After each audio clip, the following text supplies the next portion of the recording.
de Portugal se tem afirmado nos últimos anos nos campos da psiquiatria e da saúde mental, tal se deve a um punhado de professores, médicos e investigadores que têm liderado o caminho. À cabeça de todos eles, e na área dos estados ampliados de consciência, há um nome incontornável. O professor Dr. Mário Simões, agora jubilado, tem desempenhado funções de professor agregado de Psiquiatria e Saúde Mental e de Introdução às Ciências da Consciência da Faculdade de Medicina da Universidade de Lisboa. No seu trajeto ímpar, destaca-se o papel de diretor do curso de pós-graduação em Hipnose Clínica e Experimental da Faculdade de Medicina de Lisboa, cofundador da Alubrat, a Associação Luso-Brasileira de Psicologia Transpessoal e atual presidente da mesa da Assembleia Geral, cofundador da Imaginal, a Associação Portuguesa de Hipnose Clínica e Experimental e atual presidente da sua mesa da Assembleia Geral, membro do Conselho Científico da Fundação Bial e de várias revistas científicas, bem como autor de diversas publicações e projetos, nomeadamente do projeto Psicoterapia, Trajetória de Vida, e da sua oficina para as áreas de educação empresarial e social. É diretor do LIMIT, Laboratório de Interação Mente-Matéria de Intenção Terapêutica, atualmente instalado na Faculdade de Medicina da Universidade de Lisboa. Convida-se o professor Dr. Mário Simões a proferir algumas palavras sobre o prefácio que escreveu para esta obra e de que forma é que ela o impactou.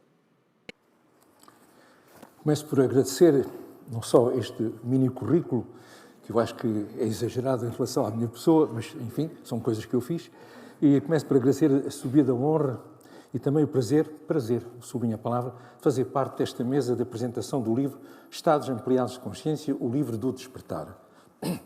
Uma saudação especial ao Alexandre Miguel, da editora Zéfiro, uma saudação especial ao Armando Soares. Com ambos, devo dizer-vos, em toda a vida não terei estado presencialmente mais que 4 horas. Eu penso que isto diz que talvez não seja garantia da ausência de conflito de interesses, mas é um indício forte que esta apresentação traduz a minha verdade. Um pouco sobre o autor, para além do que se encontra nas badanas do livro, temos inquietações comuns. Quando somos nós? Quando nos dedicamos a nós? Quando nos sentimos, não as dores do corpo, mas o sussurrar da consciência que nos habita? Quando conhecemos quem somos efetivamente? Quando aprendemos a viver? Quando aprendemos a ser? Inquietações estas que dão um mote ao subtítulo O Livro do Despertar. Foi nesta semelhança que nos encontramos e reconhecemos. A palavra é mesmo reconhecemos. E reconhecemos por esta semelhança de inquietações, mas também pelo olhar e pelo riso. É estranho que parece que pessoas que, mesmo tendo estado apenas 4 horas, reconhecem qualquer coisa de semelhante, qualquer coisa no passado, qualquer algo que indefinido, que se reconhece pelo olhar e pelo riso, francos, ambos francos. Decidimos então tratar-nos por tu e chamamos desde então irmãos. Passemos então à obra que me compete apresentar. Eu comecei este prefácio com uma frase que eu raramente, e apresentei muitos livros, escrevo. Este é o livro. É muito raro. Eu próprio me surpreendi quando acabei de escrever a frase. Foi a primeira frase que me surgiu após a sua leitura. Se calhar foi o entusiasmo que eu tive, que me contagiou por aquilo que era lá tratado e porque é um tema pelo qual me apaixonei há muitos, muitos anos. É o livro e não mais um livro porque trata de um tema candente, o despertar da consciência. É entendido então como um conhecimento em sentido amplo. Nós pensamos na consciência moral, pensamos na consciência social, mas esta é ética ecológica de autoconhecimento e transcendente. Isto foi obtido, ainda por cima, de modo experiencial. Não é apenas estudo. Experimentou. Aliás, o renascentista Eduardo Pacheco Pereira já conduziu isso numa frase: a experiência é a mãe de todas as coisas. O autor, então, não se limita apenas a referências científicas atualizadas e outras curiosidades históricas relacionadas com os temas abordados, mas insere críticas e conselhos que advêm das suas próprias vivências experienciais. Como o título indica, trata de ampliar o estado de consciência vigil. O tema é realmente um pouco, digamos, não muito conhecido quando falamos de consciência ligada a estados de consciência. Eu acho que vale a pena aqui sim fazer uma breve introdução para depois perceberem melhor tudo aquilo que vem a seguir. Nós estamos neste momento numa consciência vigil, acordados.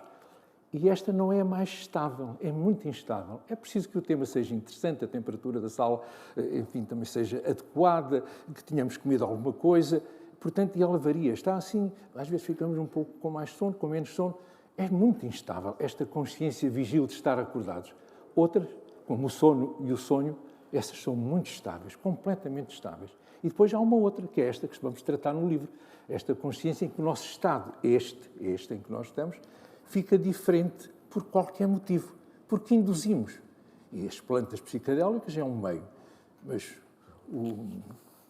o Armando tratou disso também, disse não só essa, por exemplo, também o som pode induzir, a meditação pode induzir estes estados, mas claro que teve um grande peso aqui sim nas plantas.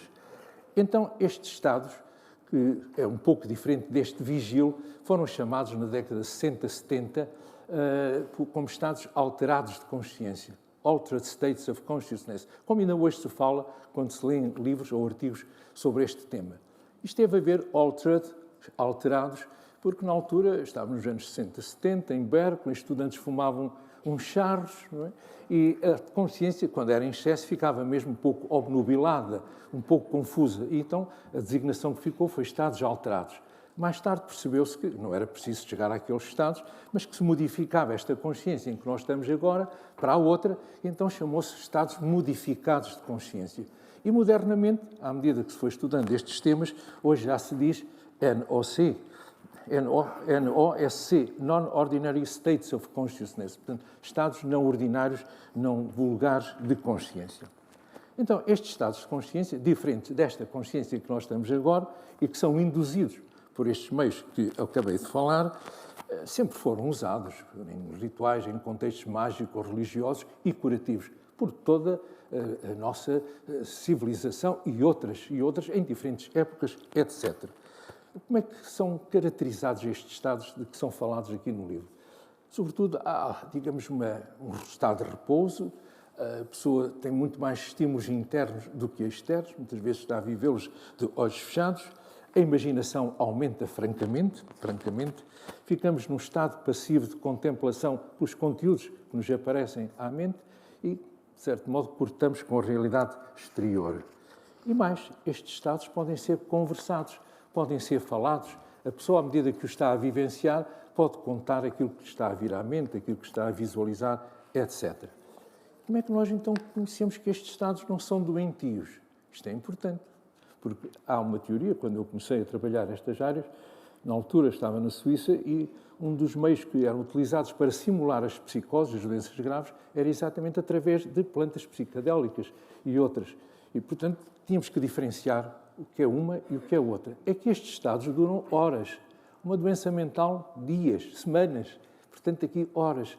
E esta é a grande diferença. E depois, quando acabam, a pessoa vem mais rica de saber. Enquanto que os outros estados de doença, psicoses, a pessoa vem mais pobre, nem quer falar disso. Nestes estados há como uma vontade de falar daquilo que vivenciou, daquilo que captou, da sua verdade interna que veio ao de cima. E, portanto, tem estas diferenças em relação àquilo que é a doença. Para já, estes estados também são induzidos por estas plantas, por estes estados que nós falamos aqui assim, enquanto que os outros surgem quase espontaneamente. Embora também possam surgir estes estados modificados de consciência ou ampliados ao passear aqui junto ao Rio Tejo, por exemplo, na leitura absorvente de um livro que seja editado pela ESCO, por exemplo. E claro que, de certo modo, não evitam algo adequado à vida do dia-a-dia. Este é realmente um critério importante. Estes estados, depois de acabarem, não complicam a vida de ninguém e muito menos dessa pessoa. E isso é um dos critérios que nós temos para não considerar estes estados doença. Então, nesta introdução que o autor nos faz, escreve uma frase que eu devo citá-la, porque me impressionou também que raramente se lê. Não acreditem em mim ou no que leem. Já repararam nisso? Vocês têm um livro e o autor diz não acreditem em mim nem naquilo que vão ler. É raro, muito raro alguém dizer isto. Mas ele propõe. estudem, leiam, experienciem, vivenciem. É curioso, portanto, esta ideia de passem pela experiência, não acreditem só, leiam mais, leiam coisas do outro lado, de outra ideia, etc. Jung propunha, curiosamente, para nós termos uma ideia do que é real ou não, os 4 instrumentos com os quais nascemos.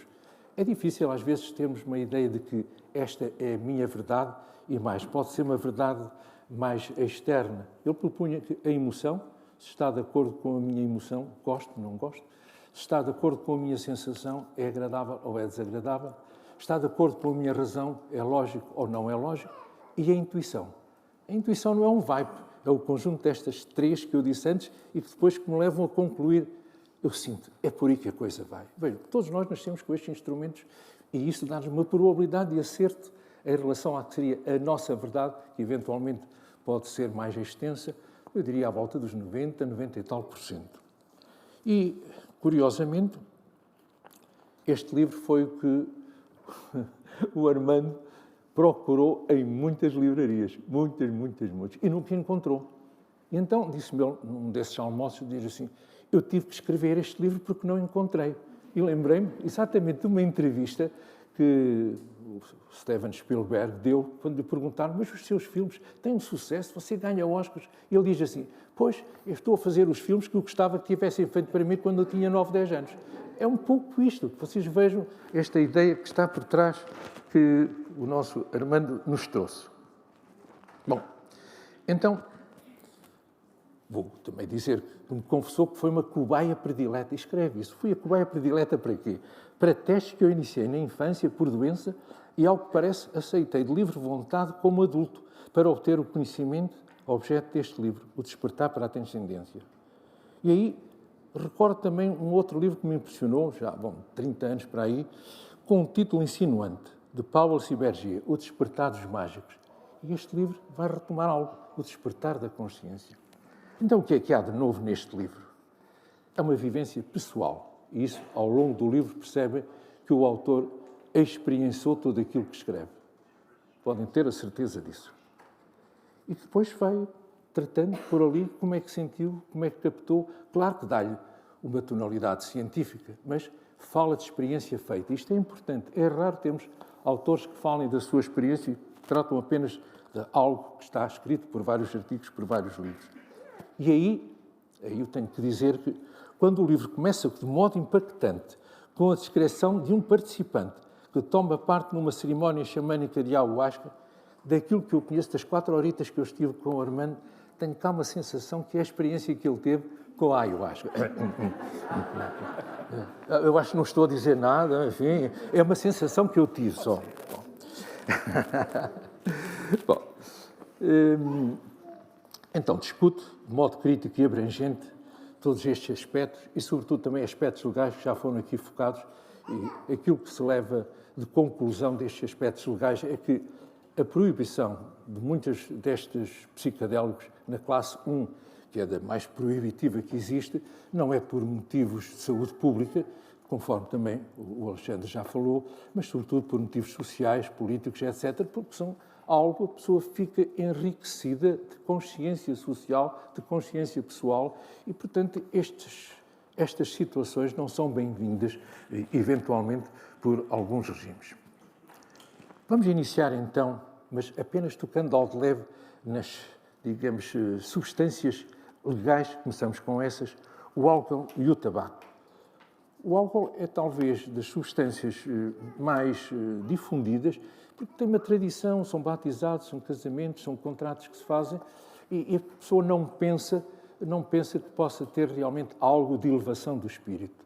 Mas não. Curiosamente, por exemplo, na língua alemã, ao falarmos de álcool, digamos, a pessoa utiliza a expressão espíritus. Portanto, há algo que ficou na tradição, pelo menos dessa língua, que há espírito que vem ao de cima e que, de certeza, que quem se interessa por estes temas, nos rituais de Baco, nos rituais de Eleusis, o vinho fazia parte, era um outro álcool, não era vinho, era o hidromel, portanto também uma substância alcoólica, mas retirada do mel. E o tabaco é quase impressionante como é que o tabaco pode ser uma planta que expande também a nossa consciência. Leiam o livro, porque isso é tudo muito bem explicadinho, e é curioso que as pessoas que se dedicam a estes temas falam do tabaco, não só na sua parte pura, mas também numa outra apresentação, que é o rapé. E o rapé é realmente estimulante, faz vir ao de cima outro tipo de consciência. Claro que isto não é credível, mas leiam esta parte do capítulo que se vai tornar credível. As pessoas que se interessam por estes temas também chamam ao tabaco o pai da iniciação nos tipos diferentes de drogas. E a ayahuasca, que falou o Alexandre, a mãe. Vejam como estas coisas, há aqui como se houvesse uma família e que as plantas nos levam como um pai e uma mãe. As outras substâncias legais, o cacau e o chá, hoje são antioxidantes, portanto, diminui a nossa probabilidade de entrar na doença mais rapidamente. 70%, por exemplo, do cacau, e é desse que eu falo, portanto, em 70% de cacau ou chocolate com 70% de cacau, tem uma simples vantagem que todos podíamos consumir. Não engorda e trata-nos dos nossos estados depressivos. Portanto, se querem tratar a sua depressão sem engordar, é comprar chocolate negro com mais de 70% de cacau. Tudo isso lá é referido. Bom, então passamos para a frente e uma outra curiosidade que eu aprendi também, não sabia que em Portugal só existe um único local de produção fabril de chá, que está em São Miguel dos Açores, o famoso chá Gorriana. É a mais antiga e, neste momento, a única plantação de chá da Europa. Passamos para o cannabis. O cannabis, que teve, todos conhecem, uma certa diabolização, isso faz mal, droga, loucura, morte, etc. Hoje está a ser recebido de braços abertos com um dos seus similares, o THC, o tetrahidrocannabinol, o tal que faz parte dos chás, maconha, etc. Hoje foi extraído grande parte disso e obteve-se um deles, o CBD, o canabidiol. E o canabidiol está a ser vendido por aí, receitado por muitos colegas meus, sobretudo para dores crónicas, para epilepsias difíceis de tratar, é realmente uma das grandes indicações, também para pessoas que sentem bastantes vómitos quando fazem uma quimioterapia. E deixem-me dizer aqui também, poucas pessoas sabem, é que este que eu acabei de falar, o CBD, portanto o CBD, o cannabis médico, é tanto mais eficaz quanto mais percentagem tiver do outro. Portanto, quando forem comprar, o senhor pergunta, quanto é que quer de THC? Se vocês dizem 5% não dá nada, 10% mais ou menos, acima de 10 peçam com 10, então tem o mesmo efeito. E tem, portanto, é legal, estão a consumir do outro, mas esse é que é o verdadeiro. Pronto, ok. Também, agora, deixem-me dizer que também este do cannabis, de certo modo, está muito implicado na nossa epopeia dos descobrimentos. Talvez não com o nome de cannabis, mas algo que se extraía, o cânhamo. O cânhamo serviu para fazer cordas, aqui assim perto na Cordoaria Nacional, e para fazer velas. Portanto, houve plantações de cannabis, do qual se extraía o cânhamo, para fazer velas e cordas. Papel. Eu falei só nesta epopeia. Passamos para a Coca. A Coca está no nosso imaginário. Quando se bebe Coca-Cola, quando eu era adolescente, isto deve ter Coca. Não tem nada. Aquilo não tem nenhuma Coca. Tem muita cafeína, sim, para dar estímulo, e depois é aquela cor que vocês conhecem. E, na verdade, a cocaína, hoje, ainda se usa, sobretudo, exatamente no Peru, nos Andes. Mascado são umas folhas verdes que são mascadas, mas também se pode tomar em chá, porque para vir àquelas alturas, aquilo realmente dá uma certa estaleca para aguentar, enfim, a falta de oxigênio naquelas alturas. Só que começou o problema quando começou a ser sintetizada. A partir daí, a ser sintetizada, comercializada, e começaram os problemas de dependência. A ayahuasca, foi aqui falada. Na verdade, são duas plantas. A gente fez a ayahuasca, mas não são duas plantas. Uma que é um cipó e outras que são uns arbustos. E as duas não têm o famoso, lá dentro, DMT, mais uma daqueles compostos super proibidos por todos os países, o DMT, a dimetiltriptamina. Acontece é que, quando se juntam os dois, se cozinham ali durante 24 horas, fica assim uma poção mágica, vamos dizer assim, um bocado castanha, que é a bebida. E ao beber-se, como aqueles dois componentes se juntaram, um tinha realmente a dimetiltriptamina, porque é o tal arbusto, mas como se juntou a outra, que tem um potente inibidor da monoaminoxidase, que todos temos, e também temos dimetiltriptamina dentro de nós, poucas pessoas sabem isso. O nosso intestino está cheio deste composto de dimetiltriptamina. E quando comem ananás, estão a comer dimetiltriptamina. Até porque é que nós não entramos naquelas visões todas? Porque na verdade, o nosso corpo não produz o tal inibidor da monoaminoxidase suficiente. Mas quando o bebemos, aí vêm as coisas ao de cima.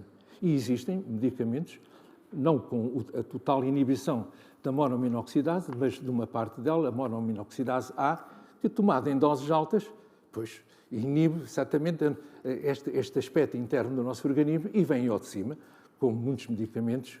Esse, por exemplo, pode trazer alucinações, visões, etc. Portanto, quero só dizer que a ayahuasca é algo que abre portas a uma visão. Muitas vezes faz-nos contactar com pessoas que já cá não estão, falecidos. E chama-se por isso, curiosamente, podem encontrar na literatura o vinho dos mortos. Quando lerem sobre o vinho dos mortos, é a ayahuasca. E digo-vos, ok, posso confessar, por experiência própria, não é para diversão, não. Quando se vai para uma sessão, está-se no meio da sessão e diz assim, mas por que é que eu estou aqui? Eu não tinha necessidade de estar aqui nisto. Estou aqui com angústias, vêm os meus fantasmas todos ao de cima, vontade de vomitar, enfim, o mal-estar. Mas depois, no final, dizemos assim, valeu a pena. Mas, portanto, isto não é para divertir, garanto-vos. Quem vai à espera de se divertir com isso, não. É para aprender coisas que nos estão a afetar, conhecermos um pouco melhor. Passamos para a iboga, outra planta. A iboga é chamada a planta do Jardim do Éden. Praticamente ninguém conhece. Bem, essa parte do capítulo do iboga. O iboga, posso-vos dizer, é uma planta que vem da África e que, curiosamente, também é usada no nosso país, pouca gente conhece isso, para tratar toxicodependências graves, da heroína, por exemplo, e da cocaína. Há um instituto, no Alentejo, se fizerem pesquisas sobre isso, encontram alguém que trata só utilizando a iboga e com excelentes resultados. A cava. Muitos vão, por exemplo, ao celeiro ou outros locais para a farmácia e dizem, você tem cava. E o que é que leva as pessoas a consumir cava no nosso país e na Europa? Porque é um potencial afrodisíaco. Portanto, vão lá buscar qualquer coisa de afrodisíaco, mas, na verdade, não dá assim grande coisa. Arranjem outras coisas. E esta agora, que vem a seguir, vocês já ouviram falar no Bufos alvários? Já a palavra, no caso, o Bufos alvários. É um sapo. Estou a falar-vos de um sapo. Um sapo que vive num deserto na América, no deserto de Sonora, e aquela pele, a pele do sapo, raspadita, tem o mais potente alucinogénio que vocês possam imaginar. E as pessoas põem aquilo na pele, chama-se também o cambô, põem aquilo na pele, e aquilo atua em minutos. A pessoa desaparece daqui e vai para outro mundo, que nem sei bem o que. E aí os estados que as pessoas vão ter praticamente não se lembram. Mas se lembram, dizem, é quase muito semelhante àquilo que os místicos descrevem, os místicos europeus descrevem quando tiveram nas suas experiências místicas. Leia-se com atenção este capítulo, dado os seus efeitos, se pensa fazer uma experiência. Conheço pessoas, amigas, que fizeram uma experiência. Eu acho que as pessoas às vezes nem sabem bem no que se metem, mas, ok, é ler o capítulo, pensar bem sobre isso. Cogumelos. Os cogumelos. A imagem icónica que todos temos é aquele chapéuzinho com um pauzinho branco e, portanto, depois tem uma cor vermelha e uns pontinhos brancos. Isso é a imagem mais vulgar do Amanita. Bom, na verdade, o autor aqui só diz isto. Se quiserem fermentar, ele desaconselha o uso recreativo de modo nenhum. Algumas pessoas podem achar piada aquilo, mas ele desaconselha e eu também desaconselharia, porque entra-se num estado de consciência que muitas vezes a pessoa não controla e tem às vezes dificuldade de sair. O LSD. Já ouviram falar no LSD? O LSD é resultante de um fungo que ataca o grão do centeio. E fica assim, o grão fica assim com uma corzita violeta, purpúrea, e parece um prego. Chama-se mesmo Claviceps purpúrea. E a minha primeira experiência com o LSD, já estão a pensar outras coisas. Não, eu tinha 15 anos, quando fui dar um passeio à frente da casa da minha avó, que vivia no distrito de Coimbra, e tinha centeio por ali. Eu fui passear por ali e vejo, no meio do centeio, aquela cor bonita, no meio de cada espiga. E eu comecei, peguei no lenço e fui colecionando, levei uma mão cheia daquilo, coisas bonitas. E cheguei a casa e perguntei à minha avó, avó, isto é tão bonito, o que é isto? E ela diz, olha filho, eu não sei, mas vinham uns senhores da Suíça que compravam isso ao quilo e pagavam uma fortuna por isso. Foi a minha primeira experiência da LSD. Já estavam a pensar outras coisas. Bom, hoje, portanto, usa-se, e usou-se até há muitos anos atrás, alguns avózinhos nossos tomaram o Diidergoto, por exemplo, para melhorar um pouco a nossa circulação, para tratar as enxaquecas, etc. Portanto, isto teve outras aplicações, essas caíram em desuso, mas hoje está a usar-se muito em alguns hospitais de investigação e, sobretudo, para pessoas que estão em estados terminais, para acompanhar, no fim dos seus últimos dias de vida e, portanto, para cancro grave, a suportar melhor isso. Uma curiosidade.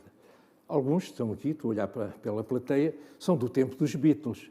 Sabem que houve uma canção, Lucy in the Sky of Diamonds, LSD, é o inicial destas três, porque eles também experimentaram. E então fizeram uma homenagem à Lucy no céu de diamantes. Portanto, vocês se calhar não sabiam disso e que seria de repensar um pouco o que se está a fazer hoje com o LSD. Claro que está a ser muito controlado, como disse, em fundações como Champalimau, em alguns hospitais, para este final, e, portanto, está a ser muito controlado e a ter alguns resultados bastante interessantes.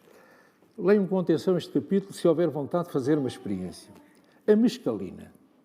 Outros que aqui estão também devem ter lembrado do livro de Carlos Castanheda, vários livros que ele pôs cá fora, que ele foi para o México experimentar, portanto, cactos, o peiótelo, de onde se tirava a mescalina, e que aqui, em Portugal, algumas pessoas experimentam com o famoso cacto de São Pedro. Portanto, é daí que se tira a mescalina. Um livro que fez grande difusão destes aspectos foi um livro de Aldous Huxley, Os Portões, ou os Portais, ou as Portas da Percepção. E houve um grupo de músicos, também apaixonado pelo tema do LSD, os Doors, escolheram o seu nome por causa do LSD. Passamos para os cogumelos mágicos, aqui abordados, a psilocibina. Este aqui tem uma história triste, levou muita gente à fogueira, sobretudo pela Inquisição, porque confessavam que usavam este cogumelo para ter visões ou viajar ao sábado para se encontrar com Belzebu. A história, portanto, deixa-nos assim um pouco tristonhas neste aspecto. É uma parte triste dos cogumelos mágicos.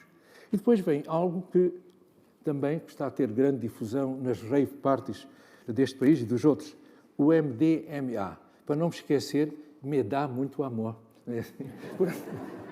Portanto, o MDMA, ou ecstasy, é um psicodélico sintético, tem um efeito socializador, as pessoas ficam mais sociáveis, conversam mais umas com as outras e fala-se que, portanto, há uma entrega maior à socialização e, eventualmente, há alguns estados amorosos que podem surgir. Mas usa-se não só nesses aspectos. Portanto, trata-se, por exemplo, de crianças autistas, anorexia nervosa, compulsão alimentar. Num discurso que nos surpreendeu, foi para além deste aspecto dos psicodélicos, o nosso jovem, é um jovem, foi tratar de outros temas, o som, a frequência e a vibração, que ele também, como apaixonado pela música, vai usar, vai também levar isso como um caminho para a divindade do homem. É assim que ele se exprime. E falam-nos então como é que se pode obter através de gongos, de tímbalos, chocalhos, taças tibetanas e outros instrumentos musicais. Até mesmo as batidas bineurais. Conta aqui, batida bineural, pode-se ouvir, vai-se à internet, põe-se uns fones e ouve-se uma batida como, por exemplo, com uma frequência de 3, 4, 7. E depois acrescentam-lhe mais 7 e tem 3, 5, 4. Fica um intervalo entre aquilo que está no lado esquerdo e o que está no lado direito, um intervalo de 7 ciclos. E o que se ouve a meio do nosso cérebro são 7 ciclos. E 7 ciclos por segundo é aquilo que nos leva a imaginar. É a imaginação, é aquela batida. que nós ouvimos nos tambores, em rituais xamânicos, etc. Portanto, entramos em ressonância com isso. Portanto, isto também, tudo tem uma explicaçãozinha, E depois, por fim, a meditação. E aí discursa de um modo que eu diria sabedor, nas suas diferentes formas e, sobretudo, não esquece referências à respiração. A respiração é a mãezinha de todos os estados de relaxamento e é assim que começa também a meditação. Não quero deixar de realçar aqui, quase a finalizar, o que o autor escreve como algumas advertências. Cuidado com a informação que circula na net, pois muita é falsa, inclusivamente alguns relatos de experiência. Recomenda que saiba bem com quem se vai fazer a vivência, o background. Aquela pessoa aprendeu com quem? Qual é o trajeto dela? Que xamã é aquele? É um neo-xamã ou é mesmo alguém que tem uma tradição e que sabe? O local. Onde é que eu vou fazer isto? O setting. É assim que se diz na literatura. Bem como no meu estado interior. Eu vou para lá e o que é que eu quero saber? O set. A experiência, então, deve ser feita com um acompanhante. É sempre bom levar uma pessoa amiga connosco, eventualmente que tome ou que já tenha tido experiência ou que não tome, para estar a acompanhar. Pode ser o próprio xamã, muitas vezes é o próprio xamã que acompanha, está muito atento, ele sabe daquilo. Ou uma pessoa que não toma substância, que esteja atenta ao que se passa, que conheça bem as doses e a substância e depois, sobretudo, que tenha alguém com quem vá conversar a seguir. Portanto, viver isto, meter isto tudo na cabeça, sem mais nem menos, e depois fica-se com cheio de informação e vem muitas vezes imagens e ideias e que nós julgamos que aquilo é o oráculo de Delfos ou o oráculo de Deus e não, tem que ver com aquele estado em que estamos. Portanto, depois de uma vivência destas, devemos ir conversar com alguém com quem nós tenhamos uma confiança, que tenha feito experiência ou que saiba destes estados para integrar aquilo que se passou. Isto por causa das tais atribuições que muitas vezes se fazem e que não têm a ver com o chamado oráculo de Deus. E o autor teve a coragem de dizer isto. Bom, finalmente, se algum entrar nestes esquemas, talvez seja necessária uma boa dose de loucura e coragem. Bom, a finalizar, trata-se de uma obra titânica. É uma conjugação harmoniosa entre ciência, experiência e espiritualidade.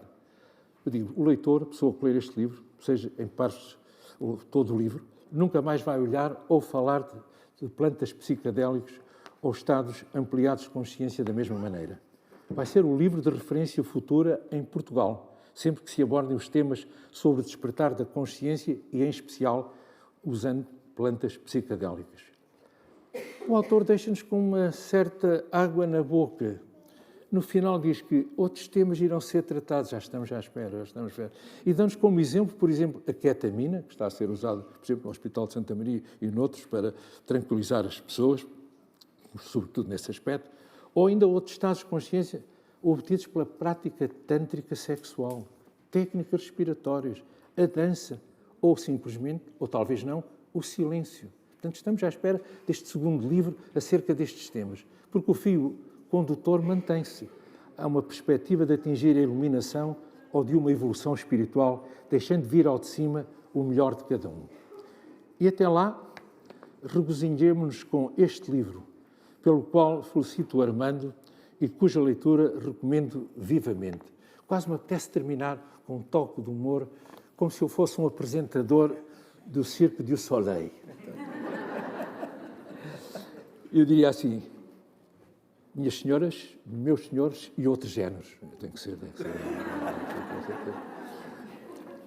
Armando Soares, trabalhando